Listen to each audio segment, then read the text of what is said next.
가을이 깊어져가는 11월 두 번째 주일입니다. 오늘 본문의 배경은 북이스라엘 역사 속에 가장 우상을 열심히 섬겼던 이세벨의 딸 아달랴가 남유다로 시집을 가서 왕비가 되었어요. 그래서 드디어 그의 아들 아하시야가 왕이 되었는데 북이스라엘에서 에후가 반란을 일으켰어요. 그래서 어머니가 시켰어요. 야, 네 어떤 그 사촌지간이죠. 북이스라엘 너의 사촌 동생 요람이 지금 반란으로 어려우니까 아하시야 왕에게 가서 도와주라고 그랬어요. 그래서 엄마 말 듣고 아하시야 왕이 북이스라엘에 가서 자기 사촌 동생 요람 왕을 도와주러 갔다가 이 반란을 일으켰던 에후에게 죽임을 당해버립니다. 그래서 이 남유다에 공백 상태가 생기는 거예요. 근데 아달랴 이 왕비는 이때다면서 세상에 자기가 낳은, 오늘 이 역대하 22장 10절에 보면 자기가 낳은 자기 아들까지, 이게 유대 왕국의 이 왕족의 씨를 전멸시켜버립니다. 나도 충격받은 것이, 아니 권력이 뭐다고, 자기가 스스로 여왕이 되겠다고 자기 몸속으로 낳은 자녀들까지 다 죽이고, 아니 본인이 이 이세벨의 딸 아달랴가 스스로 여왕이 되는 거예요. 그래서 세상에 지금도 그냥 일반 역사 속 세상에서 가장 잔인한 어머니가 누구냐? 이세벨의 딸 아달랴라는 겁니다. 아니 여왕 좀 되고 싶다고 자기 뱃속으로 낳은 아들을 다 죽여버리는 거예요. 그런데 다행히도 이 갓 태어난 이 요아스 막내 아들 아달랴가 낳았죠. 얘도 죽이려고 찾았는데 그나마 이 고모하고 고모부, 이 고모부가 대제사장 여호야다죠. 이 고모하고 고모부가 그래도 시아다나 이 요아스를 몰래 왕궁에서 밖으로 빼돌려서 대제사장 여호야다가 7년 동안 키워서 7살이 되었을 때 이제 대제사장 여호야다가 군대를 다 준비해서 아달랴를 제거하고 7살짜리 요아스를 왕으로 세워서 이 다윗의 핏줄을, 다윗의 후손을 이어가게 만듭니다. 가끔 구약에 왜 남유다 이 왕족의 역사가 왜 이렇게 구구절절 나오냐? 사단은 다윗의 후손, 다윗의 자손에서 예수가 태어난다고 하니까 이런 아달랴 같은 이런 사람들을 시켜서 다윗의 후손을 끊어버리려고 하는 거예요. 그러나 하나님께서는 그 다윗의 후손이 끊어지지 않고 요아스를 통해서 이어져 내려가게 하는 거죠. 이 일에 귀하게 쓰임받았던 대제사장 여호야다가 오늘 본문 15절에 시작하면 그는 정말 하나님 앞에 충성된 종이었다고 나오잖아요. 너무 선한 역사를 많이 했다고 나오잖아요. 그런데 그도 이 여호야다 제사장도 나이가 많고 늙어서 130세에 이 세상을 떠나게 됩니다. 그런데 문제는 뭐냐? 이 여호야다 제사장이 죽은 이후에 이 요아스를 왕으로 등극시켰는데 이 요아스가 변질되고 타락하기 시작하는 거예요. 그래서 저는 오늘 이 말씀을 통하여 왜 요아스 왕은 여호야다가 죽자마자 변질되고 타락했는지를 깨닫고, 혹시 우리도 신앙생활하면서 나도 모르게 영적인 게으름, 영적인 나태함에 빠져서 변질되고 타락된 모습은 없는지 이 감사의 계절에 돌아볼 수 있는 은혜의 역사가 있기를 간절히 소망합니다. 근데 이 대제사장 여호야다는 자신의 이제 조카 이 요아스 왕을 왕으로 등극시키고 아달랴가 남유다를 우상 천지로 만들어 버렸어요. 우상을 다 멸절시키고 성전을 보수하고 여호와를 경외하는 종교 계획을 이 여호야다 제사장은 이 요아스 왕께 열심히 종교 계획을 해서 하나님을 경외하는 나라로 든든히 세우게 되었습니다. 그래서 요아스 왕도 고모부와 함께 종교 계획을 단행해서 이스라엘의 이 유다 왕 중에 누구보다도 처음 시작이 하나님께 충성했던 아름다운 왕이었어요. 그러나 오늘 18절에 나오잖아요. 너무나 안타깝게 이 대제사장 여호와가 죽자 이 요아스는 하나님을 버리고 성전을 버리고 우상들을 섬기기 시작했다는 것이죠. 그래서 우리는 이걸 보면서 뭘 못 느낍니까? 신앙의 시작이 아무리 아름다울지라도, 신앙의 시작이 아무리 대단할지라도 신앙은 끝맺음까지 아름다워야 된다. 이 요아스의 이 신앙의 시작, 왕이 되어서 종교계획을 하고 하나님께 충성한 거 어느 왕도 따라올 수 없을 만큼 그의 처음 시작은 대단하고 아름다웠지만 오늘 본문에 보면 그의 끝맺음이 무너져 내리고 있음을 우리들에게 보여주고 있는 거예요. 근데 이런 일이 오늘날에도 한국의 유명한 목사님들 막 교회를 개척하고 교회를 부흥시키고 막 대단한 목사였는데 은퇴하면서 신앙의 끝맺음이 아름답지 못해가지고 세상에 지탄을 받는 경우가 얼마나 많습니까? 그의 시작은 진짜 아름다웠어요. 교회를 부흥시키는 건 정말 대단했어요. 그러나 말년에 가서 노후에 가서 은퇴하면서 그 끝맺음이 아름답지 못해서 한국교회에 덕을 세우지 못하는 일이 너무 많아서 한국교회가 어려움을 겪고 있는 거 부인할 수가 없죠. 그래서 저에게도 나이가 먹어가고 있잖아요. 저도 60이 가까우고 있잖아요. 또 은퇴가 얼마 남지 않았다는 생각도 들잖아요. 그래서 저에게 최고의 숙제는 뭐냐? 나도 이 교회 개척을 해서 어떻게 보면 내 인생에 전부를 바친 거죠. 저는 교회밖에 몰랐어요. 새벽에 눈 뜨면 교회에 오고 한평생 이 교회에서 내 이 젊음을, 내 인생을 다 바쳤던 내가 이제 최고의 숙제죠. 은퇴하면서 내 목회의 후반전을, 내 인생의 끝맺음을 얼마나 아름답게 할 수 있겠니? 아무리 내가 개척 목사로서 하나님께 충성하고 열심히 살았을지라도 내 이 목회 후반전을 은퇴하면서 끝맺음이 아름답지 못하며 오늘 요아스 왕을 보니까 이건 모든 것이 무너지는 거더라고요. 그래서 성도님들한테 한번 솔직히 물어볼게요. 제 끝맺음은 아름다울 것 같아요? 잘못될 것 같아요? 우리 지원자님. 일부보다 대답이 훨씬 좋은데 그래도 대답 안 하는 사람들이 있어. 어쩌자는 거예요?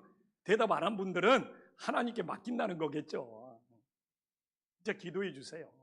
근데 우리 성도님들 마찬가지예요. 정말 오늘 이 젊은 시절에 하나님께 충성하고 헌신했던 성도들이 얼마나 많아요. 그리고 정말 예수밖에 모르고 살았던 성도들도 많고, 근데 코로나 겪고 막 중간에 교회하고 멀어지고 교회하고 떠나서 지금 끝맺음이 아름답지 못한 한국교회 성도들도 너무너무 부지기수로 많은 거잖아요.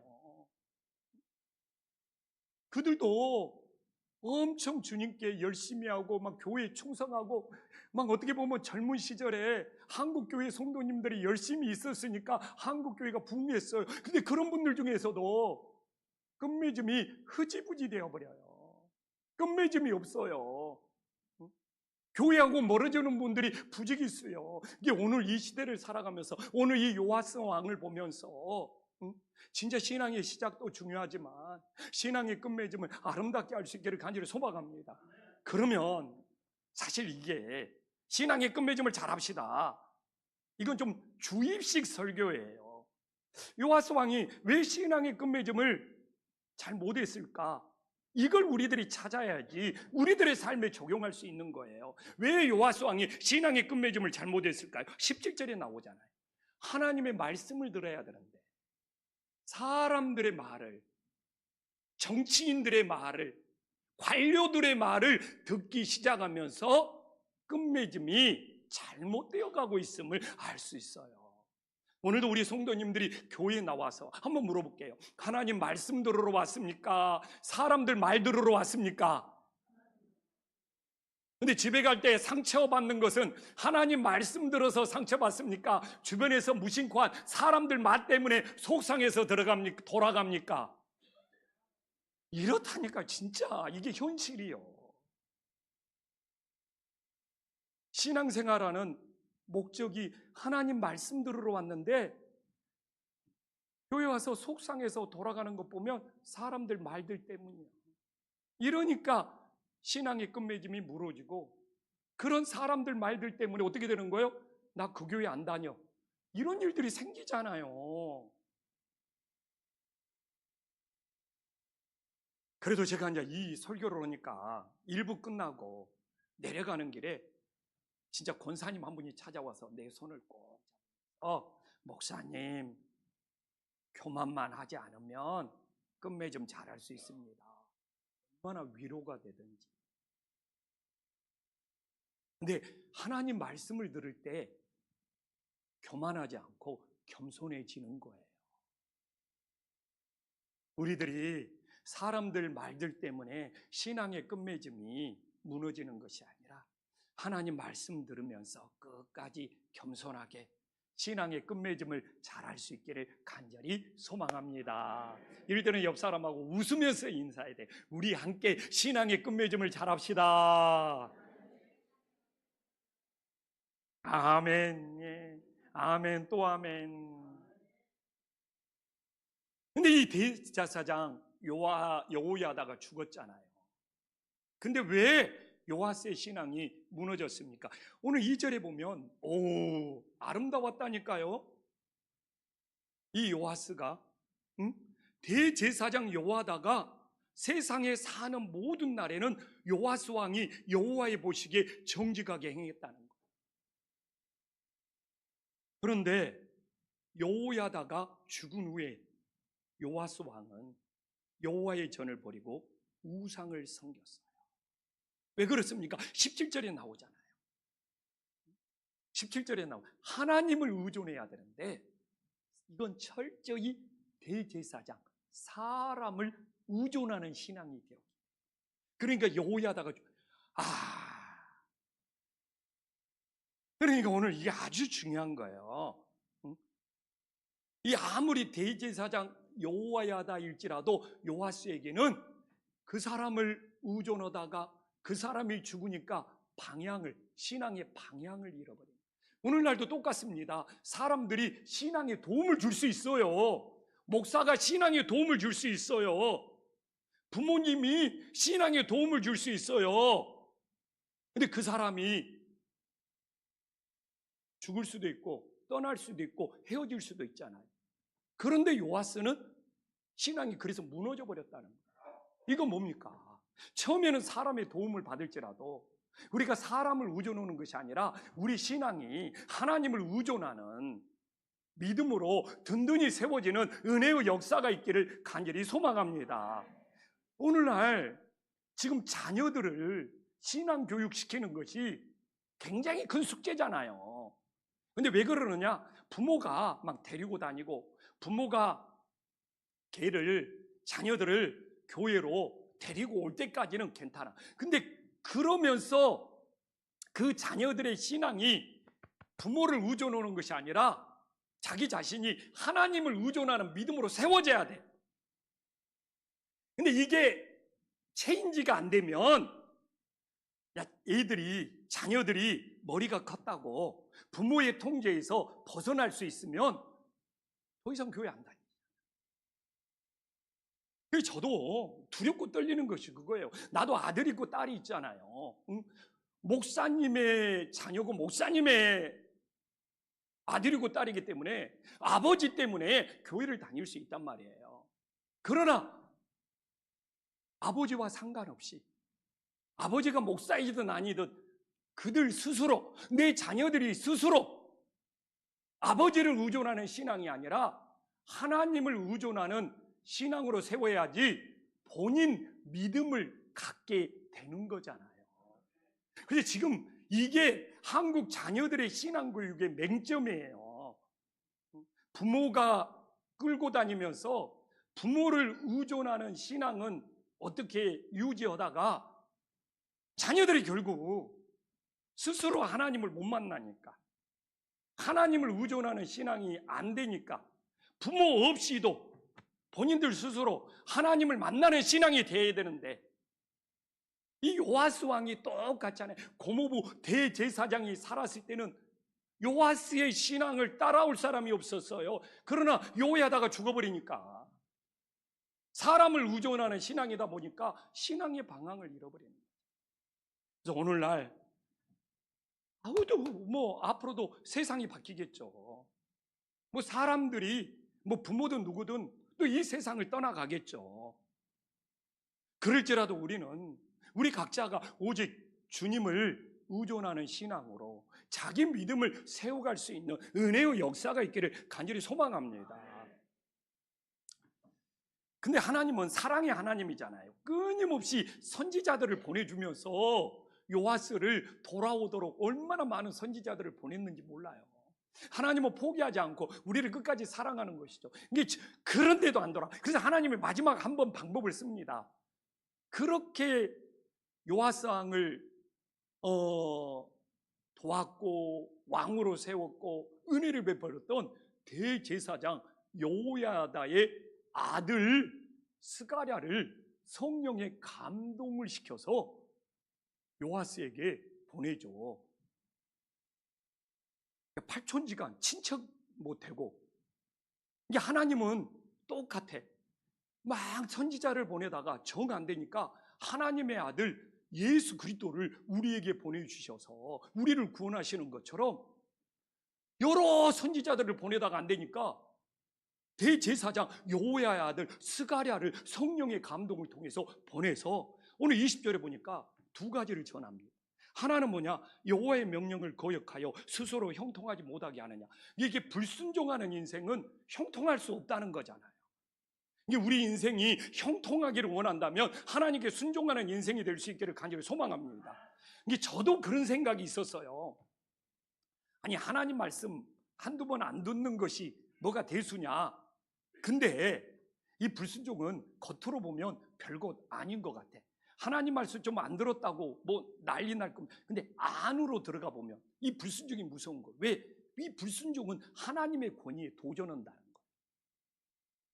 이게 군대에서도 상관에게 명령을 거역하면 항명이 되는 거잖아요. 이 군대의 이 상관의 이 장군의 권위에 도전하는 것이 되어버리는 거잖아요. 이 불순종이 하나님 말씀 한두 번 안 들었다고 대수냐 그러는데 안으로 들어가면 하나님 권위에 도전하는 것이기 때문에 우리 인생이 형통할 수가 없다는 것이죠. 그래서 불순종을 껍데기만 보지 말고 안으로 들어갔을 때 그게 어떤 문제가 생긴지를 깨닫고 우리 인생 하나님의 말씀에 순종함으로 형통을 열어갈 수 있기를 간절히 소망합니다. 또 하나는 무엇입니까? 또 하나는 너희가 여호와를 버렸으므로 여호와께서 너희를 버리셨느니라. 이야기는 뭐냐? 이 버렸다는 뜻을 알아야 돼요. 언약을 파기했다는 거예요. 약속을 파기했다는 거예요. 근데 사람이 언약을 파기해버리면 하나님도 어쩔 수가 없는 거예요. 내가 장로님하고 내일 2시에 만나자고 언약을 맺었어. 약속을 맺었어. 근데 내가 그걸 파기해버렸어. 안 나가버렸어. 장로님도 나를 만날 수가 없는 거예요. 나를 버릴 수밖에 없는 거예요. 근데 여기서 하나님이 버렸다는 것은 연쇄작용이야. 내가 언약을 파기해버렸는데. 그래서 하나님을 버려버렸는데. 이게 하나님도 어쩔 수 없이 우리를 만날 수 없다는 의미를 포함하고 있는 거예요. 그래서 오늘도 이 주일예배도 내가 하나님과 언약을 지킨다는 거예요.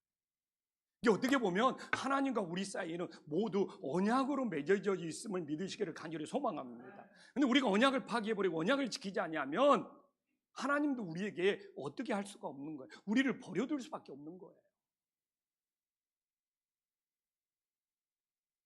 야, 근데 사람이 묘한 것이 있대요. 믿음이 약해지잖아요. 그러면 눈에 보이는 것을 붙잡고 의지하게 된대. 이게 이 요아스 왕이 자기의 믿음이 약해지니까 눈에 보이는 우상을 붙잡고 의지하는, 이게 사람 심리라는 것이, 이게 사울왕도 자신의 막 믿음이 약해지니까 막 무당을 찾아가고 눈에 보이는 것을 찾고 의지한다는 거예요. 근데 또 믿음이 강해지잖아요. 그러면 눈에 보이지 않는 약속의 말씀을 붙잡고 나아가게 된다는 거예요. 사람이요, 자기 자신이 약하고 막 그냥 연약하고 막 자존감이 낮으면 뭔가 몸을 막 장식해서 명품백을 들고 다니고 막 액세서리 보석으로 자기 자신을 좀 이렇게 과시하려고 그런다는 거예요. 그런 사람일수록 내면이 무너져 있고 내면이 약하다는 거예요. 자기 내면이 약하니까 뭔가 눈에 보이는 것으로 자기를 포장하려고 한다는 거예요. 그러니까 뭔가 좋은 가방 들고 다녀야 되고 뭔가 막 좋은 막 액세서리를, 그래가지고 나 이런 사람이야. 그런 사람일수록 내면이 약하다는 거예요. 그러니까 요아스 왕이 내면이 약해. 자기 믿음이 약하니까 눈에 보이는 것을, 그래서 불교가 그 사람 심리를 잘 이용한다는 거예요. 부처를 엄청 크게 만들어가지고 금으로 입혀가지고 사람들이 와서 불공을 드리게 만든다는 거예요. 이게 그런 사람일수록 내면이 약하니까, 믿음이 약하니까 눈에 크게 보이는, 그래서 막 금물로 막 도금을 한 그 앞에서 복 달라고 불공을 드린다는 거예요. 근데 우리 그래서 그런 종교는 믿음의 종교가 아니에요. 무속도 믿음의 종교가 아니고 불교도 믿음의 종교가 아니에요. 믿음의 종교는 눈에 보이지 않는 하나님의 약속의 말씀을 붙잡는 것이 진정한 믿음이 됨을 깨달으시기를 간절히 소망합니다. 그래서 기독교는 철저히 눈에 보이는 종교가 아니라 눈에 보이지 않는 하나님의 말씀을 믿는 종교인 거죠. 그래서 우리가 진짜 믿음을 가지면 우리 내면이 강하고 담대하게 되는 거예요. 그래서 오늘날 사람들은 이 내면이 무너지고 내면이 약해질수록 뭔가 눈에 보이는 것을 본인이 가지고 다니든지 눈에 보이는 것을 섬겨가지고 자기의 피난처를 삼으려고 한다. 그러나 진짜 믿음은 눈에 보이지 않는 약속의 말씀을 붙잡고 세상을 이길 수 있는 강하고 담대한 믿음이 될 수 있기를 간절히 소망합니다. 근데 오늘 한번 요아스 왕이 스가랴 선지자를 죽인 이유가 뭡니까? 참 이게 중요해요. 22절에 나오잖아요. 응? 은혜를 기억하지 않았어. 응? 여호야다가 베푼 은혜를 기억하지 않았어. 그러니까 이 은혜를 기억한다는 것이 그렇게 중요한 거예요. 오늘날도 우리가 은혜를 기억하지 못하면 우리 인생은 멸망의 길로 갈 수밖에 없음을 깨달으시기를 간절히 소망합니다. 우리가 감사주일이잖아요. 감사의 달이잖아요. 우리에게 제일 중요한 것이 은혜를 기억해. 많은 분들이 물어봐요. 뭐 감사한데 저는 감사가 잘 안 나와요. 목사님 어떻게 감사해야죠? 하나님이 베푸신 은혜를 기억하지 못하기 때문에 내 입술이 감사가 나오지 않고 이 감사가 형식적이 되는 거예요. 근데 우리는 은혜를 기억하지 못할지라도 하나님은 모든 것을 기억하고 계신 분이 됨을 믿으시기를 간절히 소망합니다. 저는 성경을 보면서 오늘 이 스가랴의 죽음이 얼마나 억울합니까? 이게 똑같아. 이 예수님도 선지자를 보내다가 안 들으니까 하나님의 아들 예수님을 보냈는데 예수님을 십자가에 죽였잖아요. 오늘 본문도 똑같아. 앞에 막 선지자를 막 보냈다고 그래. 그래서 여호와의 아들 이 스가랴를 보냈는데 성전 뜰에서 돌로 쳐서 진짜 끔찍 같죠. 그래서 나는 이 스가랴 죽음만큼 억울한 죽음이 어딨냐 생각해 보십시오. 야, 성령의 감동을 받아갖고 갔는데 성전뜰에서 돌에 맞아서 비명 행사한 거잖아요. 야, 근데 내가 위로를 받았어요. 구약의 사건인데 신약에서 예수님 말씀을 듣다 위로를 받았어요. 와, 누가복음 11장 50일 보니까 주님께서 이 사가랴의 피를 기억하고 계신다는 거예요. 이제 구약에서는 히브리어로 스가랴가, 신약에서는 헬라어로 사가랴가 되는 거예요. 구약에서는 히브리어로 미리암이, 신약에서는 헬라어로 마리아가 되는 거예요. 구약에서는 헬라어로 여호수아가, 구약에서는 히브리어로 여호수아가, 신약에서는 헬라어로 예수가 되는 거예요. 구약에서는 히브리어로 사울이, 신약에서는 헬라어로 바울이 되는 거예요. 그러니까 이 구약에서 스가랴가, 신약에서는 사가랴가 되는 거예요. 똑같은 이름이죠. 근데 내가 이것 보면서 위로받았어. 와, 예수님이 기억하시네. 그렇게 억울한, 정확히 표현하고 제단과 성전 사이에 돌에 맞아 죽임을 당한 이 스가랴의 이름을 기억하시네. 나는 또 성경 보면서 아벨의 죽음도 형한테 가인한테 돌에 맞아 죽은 것도 되게 억울하게 생각했는데, 아벨의 피부터 이 성전 제단, 이 사가랴 하나님이 그의 피를 기억하신다는 것은 그가 천국 소망으로 영생을 누림을 믿으시기를 간절히 소망합니다. 오늘날도 주님께서 우리를 기억할 때 우리들이 영원한 생명이 됨을 믿으시기를 간절히 소망합니다. 이게 그렇게 위로가 되는 거예요. 야, 주님이 기억하시는구나. 그래서 금년에도 저도 장례를 치르면서 가슴 아픈 죽음, 억울한 죽음, 슬픈 죽음 많이 만났잖아요. 근데 주님께서 기억하시며, 주님께서 그의 이름을 기억하시며, 오늘 이 아벨이나 오늘 이 사가랴처럼 주님께서 영원한 생명으로 인도하심을 믿으시기를 간절히 소망합니다. 근데 난 또 놀랬어. 막 성경을 읽다 보면 너무 은혜가 돼서 막 소름이 생길 때가 있어. 스가랴 이름의 뜻이 뭔지 알아요?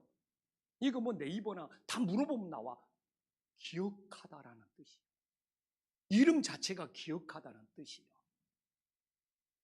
그래서 나는 성경 처음 보면서 세상에 사가랴처럼 억울한 죽음이 세상에 어디 있습니까? 근데 주님이 기억하신다는 거예요. 그래서 내 인생 세상 사람들이 몰라줄지라도 주님이 기억하셔서 영생이 될 수 있기를 간절히 소망합니다. 그래서 내가 좀 기억한다를 찾아보면서 묵상을 했어요. 오늘 22절에 나오는 이 기억하다가 히브리어로 자카르라는 거예요. 근데 사람은 히브리어가 그러는 거예요. 어떻게 기억할 수 있냐? 사람은 자기가 말하는 것을 기억한다는 거예요. 그래서 내가 오늘도 말하고 있잖아요. 그 사람이 무엇을 기억하는지가 그 말 속에서 나타나는 거예요. 그러니까 주님의 은혜를 기억하면서 말하면 그게 최고의 찬미가 된대요. 우리 성도님들 오늘 무엇을 말하면서 기억하고 있습니까? 근데 사람들이 은혜를 말하면서 기억하면 얼마나 좋겠습니까? 근데 사람들은 자기 중심이요. 자신에 관해서만 잔뜩 기억하면서 말하고 있대요. 그래서 라떼는, 왕년에는, 군대 시절에는, 예전에는. 그래서 주님의 은혜를 말하면서 기억해야 되는데 자신에 관해서만 말하면서 자신만을 기억하고 있다는 거예요. 이게 바로 자기 중심의 대표적인 모습이라는 거예요. 그래서 우리가 오늘도 말하는 것에 저 사람은 주님의 은혜를 기억하는지 주님의 은혜를 기억하지 못하는지가 드러나게 되는 거예요. 그래서 오늘도 우리는 무엇을 말하면서 살아가고 있습니까? 우리 권사님 이야기 말하는 걸 들어보니까 와, 진짜 주님의 은혜를 너무 잘 기억하고 있네. 오늘 우리 집사님 말하는 걸 들어보니까 왜 이렇게 주님의 은혜를 기억하는 것이 넘치지? 이런 인생이 하나님을 찬미하는 인생, 하나님께 영광 돌리는 인생이 된다는 거예요. 우리는 다음 주 추수감사절이잖아요. 그냥 껍데기로 감사하는 것이 아니라 주님의 은혜를 말하면서 기억하는 그 영혼이 우리 교회에 감사가 넘치는 인생으로 만들어 간다는 거예요. 이럴 때 우리는 또 옆 사람을 한번 볼 수밖에 없어요. 당신의 말을 들으니 은혜가 넘쳐나네요.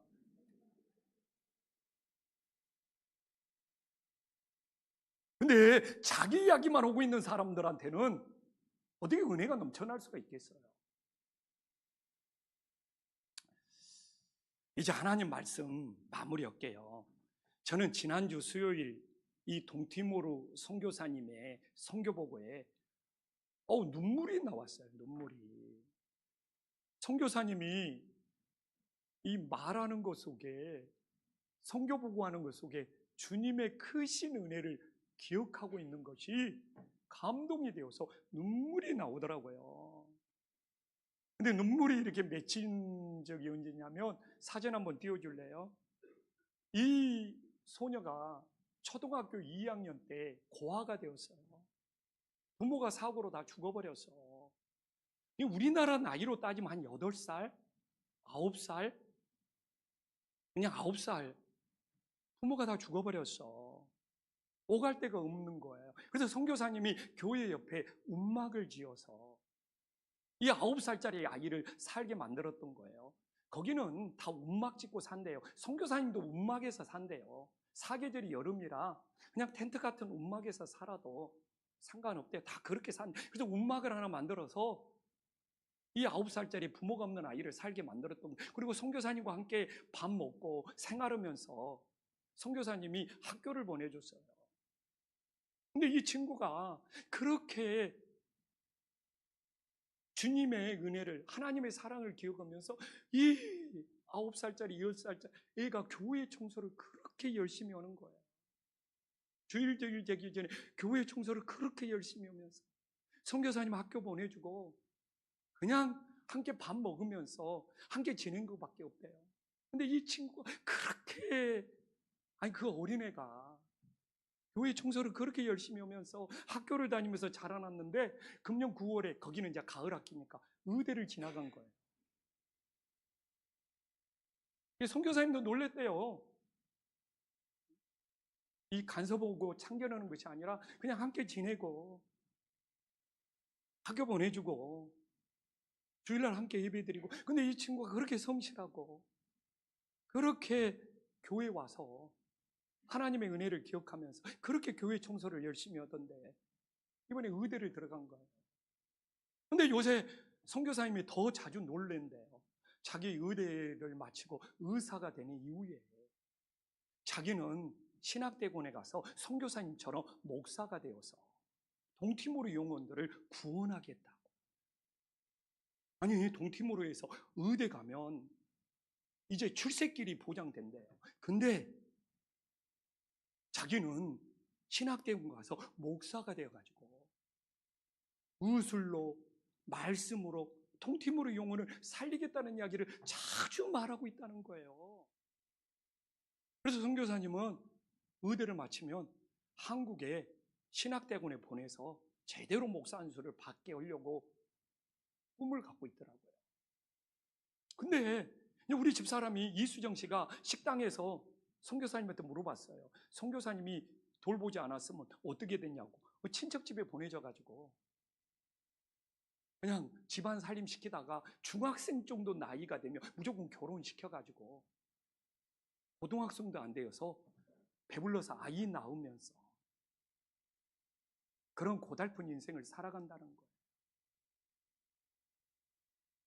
와, 그러나 교회에서 선교사님과 함께 자라난 아이는 그렇게 교회 청소를 하면서 그게 주님의 은혜를 기억하는 거였겠죠. 와, 하나님의 비전을 품은 청년이 되었잖아요. 이게 이 은혜를 기억한다는 것이 그렇게 대단한 거예요. 우리가 주님의 은혜를 기억하지 못하기 때문에 교회에서 봉사하는 거, 교회에서 헌신하는 거, 교회에서 시간 보내는 것이 그렇게 아까운 거예요.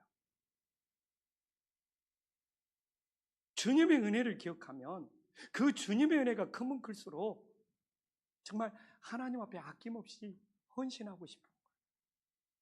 추수감사절이 다음 주잖아요. 우리 주님의 은혜를 얼마만큼 기억하고 있습니까? 여기에서 나오는 말이 감사가 돼야 된다니까. 아, 주님의 은혜를 기억하지 못하는데 감사해요, 감사해요. 이게 억지 같잖아요, 억지. 그래서 오늘도 우리는 말하면서 살아가요. 그 사람 말하는 것이 뭘 기억하고 있는지를 드러내고 있다는 거예요. 정말 내 말에 주님의 은혜를 기억하는 것이 나타나서 하나님을 찬미하는 복된 인생들이 될 수 있기를 간절히 소망합니다.